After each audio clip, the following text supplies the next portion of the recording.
Well, John, lots of talk about us getting beaten up at the breakdown against Hawke's Bay. Have we done something to repair that?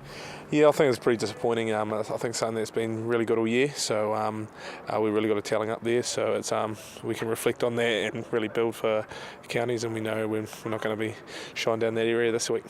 Did it feel flat in the preparation to the game? Because we just didn't seem there mentally on Thursday.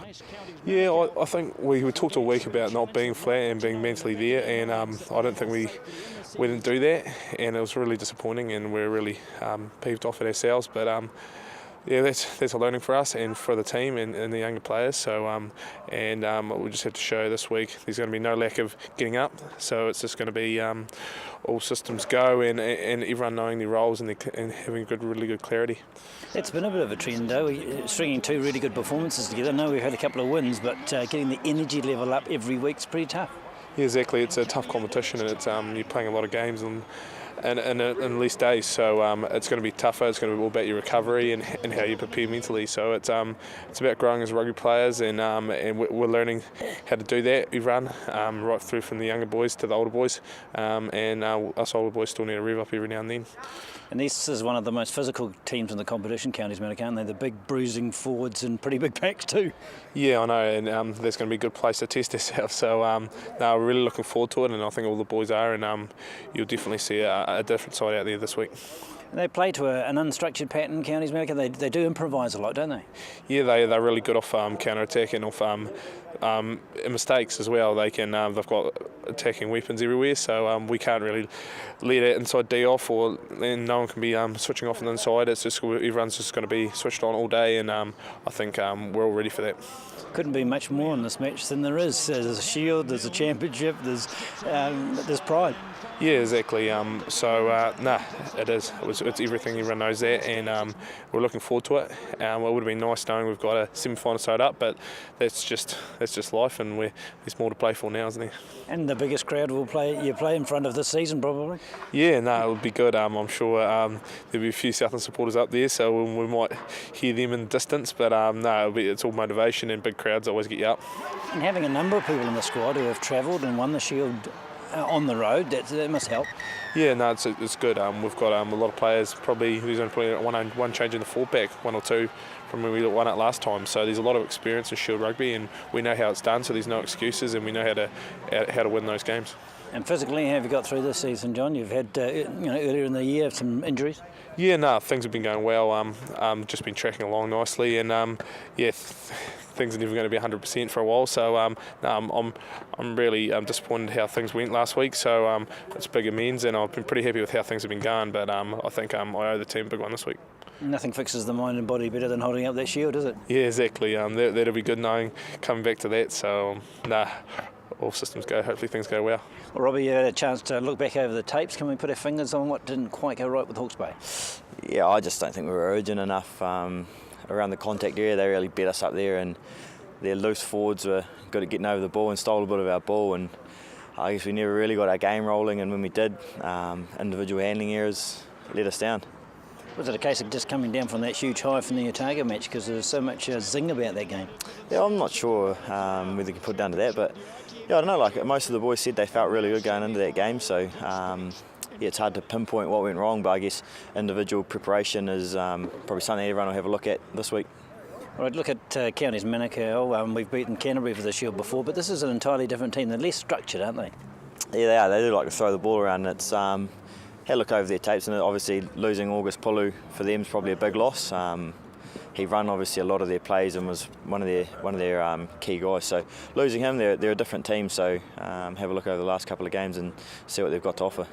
Well, they ran out their B team apparently against Canterbury and gave them a bit of a shake-up. Yeah, I was keeping an eye on that on Twitter, and I seen, look, it's 70 to go before Canterbury took the lead, and yeah, it seemed pretty interesting. So their top players supposedly will be a little bit fresher. Yeah, well, you'd say so. So they've had a bit of a rest, and those guys must go quite good. So they'll have quite a good bench as well. So it's a good county side we're going up there to take on. We know that it's got championship points on it, but is it just a case of focusing on the Shield and let the rest take care of itself? I think it's just a case of focusing on getting a win. That's, to keep our season alive, and we've set goals for this team for the season, and we need to come out of the win to make sure we achieve those goals. Those last couple of Shield successes we had up in Canterbury didn't have 15,000 people in the crowd. This will be quite a different atmosphere.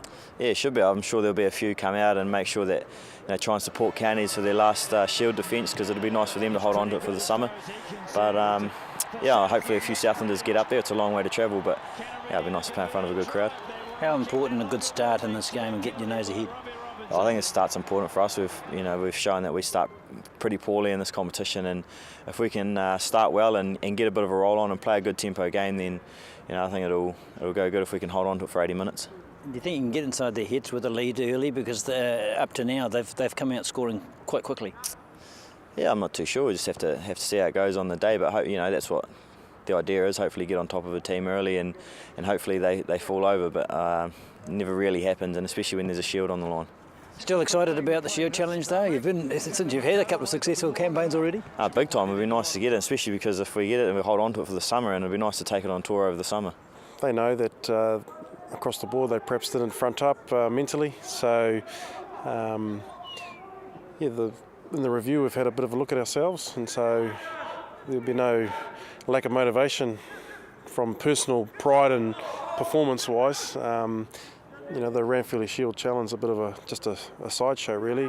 It's more about, the focus hasn't been about that, it's been about getting the individual standards and attitude right, for sure.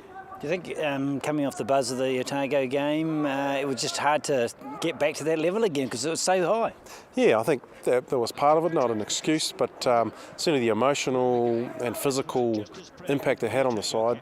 And I mean, from what I've heard from Goof and a few of the boys around, it's such a torrid affair. Like the Otago Southland game is one that everyone gets up for. So, and then with Whopper's 100th, and yeah, I think when it didn't help us anyway, the whole emotional, psychological high that the boys were on,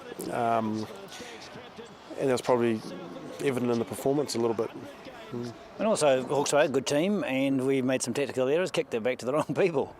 Yeah, for sure. You don't kick it back to Zach Guilford too often and get away with it. But it was more than that. That's it's part of a bit of a perhaps naivety, I guess, and learning that will take place with this. It's quite a young backline and young combinations, and so to build on that, and they'll put that in the bank and they'll learn from that. To find an edge there, we had to be sound in what we're doing, and we weren't.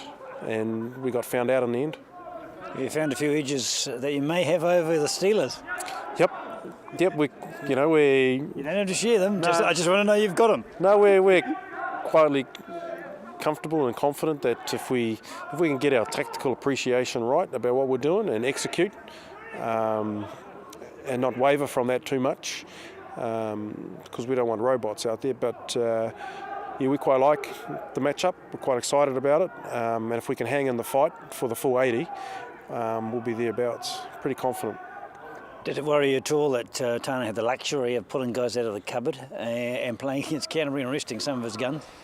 Yes and no. It's it goes either way there. It's quite good to have a rest, but often you can come off the boil, and so sometimes it works and sometimes it doesn't, And I think what we had is. Just as good as a rest. We got beaten at home and a little bit embarrassed and beaten up at the breakdown. So the likelihood of that happening 2 weeks in a row, one would suspect that we'd be a lot more proactive when it comes to the breakdown. So I'm not too perturbed by it, not at all. I think we're tracking all right. Yeah. We could spend the entire interview discussing the permutations in the championship, but really you just got to look after the business yourself, don't you? Yeah, we just got to go and win and trust in the process, not worry about the... I think if we start worrying about the end results in terms of semi-finals and Ranfurly Shields, we lose sight of the moments that are key, the crucial moments in the game. So I think that'll be the big message, is forget about the plums and just focus on the here and now.